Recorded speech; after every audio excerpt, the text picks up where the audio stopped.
আসসালামু আলাইকুম। সবাইকে স্বাগত জানাচ্ছি আমার দেশ উপসম্পাদকীয় আয়োজনে। সঙ্গে আছি তামান্না মিনহাজ। আমার দেশের ব্যবস্থাপনা সম্পাদক জাহেদ চৌধুরীর লেখা আজকের উপসম্পাদকীয়টির শিরোনাম বিএনপি জামায়াত এনসিপি কে কি পেল কি হারালো। চলুন দর্শক জেনে নেওয়া যাক উপসম্পাদকীয়টির বিস্তারিত। বাজিমাত করলেন ডক্টর মোহাম্মদ ইউনূস। গণভোট, জুলাই সনদ সহ রাজনৈতিক অচলাবস্থা নিরসনে জাতির উদ্দেশ্যে দেয়া ভাষণের পর রাজনৈতিক দলগুলো মিছিল নিয়ে রাস্তায় নামেনি। জাতি যেন শ্বাস ছেড়ে বাঁচল। রাজনৈতিক সমঝোতার ইনোভেটিভ আইডিয়া নিয়ে জাতির সামনে হাজির হয়ে তিনি সত্যি চমক দেখিয়ে দিয়েছেন সবাইকে। গণহত্যাকারী শেখ হাসিনা তার অগ্নি সন্ত্রাসীদের লেলিয়ে ফাঁসির রজ্জু থেকে বাঁচার ব্যর্থ চেষ্টা চালিয়ে যাচ্ছেন। জুলাই সনদ নিয়ে রাজনৈতিক দলগুলোর বিবাদের সুযোগে মাঠ দখলের যে চেষ্টা চালানো হয়েছিল, ডক্টর ইউনূসের চালে কাত হয়ে সে চেষ্টা ব্যর্থ হয়েছে। বৃহস্পতিবার 13ই নভেম্বর 2025 বিভিন্ন কারণে বহুদিন আলোচনায় থাকবে দিনটি। জুলাই গণহত্যার মাস্টারমাইন্ড শেখ হাসিনার বিরুদ্ধে রায়ের তারিখ ঘোষণা করা হয় এ দিনটিতে।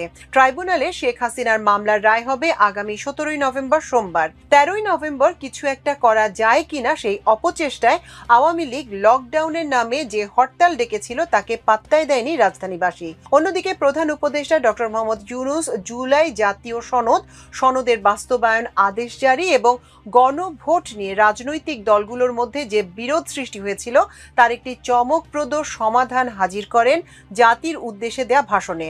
বলা যায় তিনি বাজিমাত করেছেন। পাশাপাশি জাতির উদ্দেশ্যে দেয়া ভাষণের বিষয়বস্তু নিয়ে উপদেষ্টা পরিষদের জরুরি বৈঠকে চুলচেরা বিশ্লেষণ করেছেন, সিদ্ধান্ত নিয়েছেন, অনুমোদন নিয়েছেন, নিজেও অনুমোদন দিয়েছেন। রাষ্ট্রপতিকে দিয়ে স্বাক্ষর করিয়ে বৃহস্পতিবারই জুলাই জাতীয় সনদ বাস্তবায়ন আদেশ 2025 জারি করেন। এর মাধ্যমে জুলাই সনদের আইনি ভিত্তি রচিত হয়েছে। প্রধান উপদেষ্টা জাতির উদ্দেশ্যে দেয়া তার ভাষণে ফেব্রুয়ারির প্রথমার্ধে একই সঙ্গে জাতীয় সংসদ নির্বাচন ও গণভোট আয়োজনের ব্যাপারে সরকারের সিদ্ধান্তের কথা জানিয়েছেন।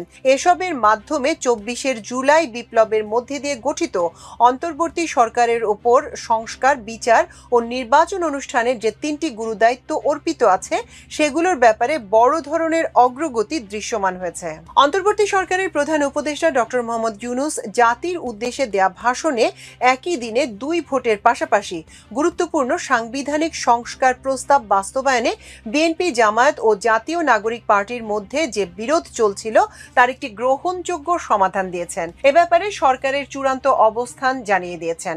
শুধু তাই নয়, আদেশ জারি করে গেজেট প্রকাশ করে তার আইনি ভিত্তিও দিয়ে দিয়েছেন। প্রধান উপদেষ্টা ডক্টর মোহাম্মদ ইউনূস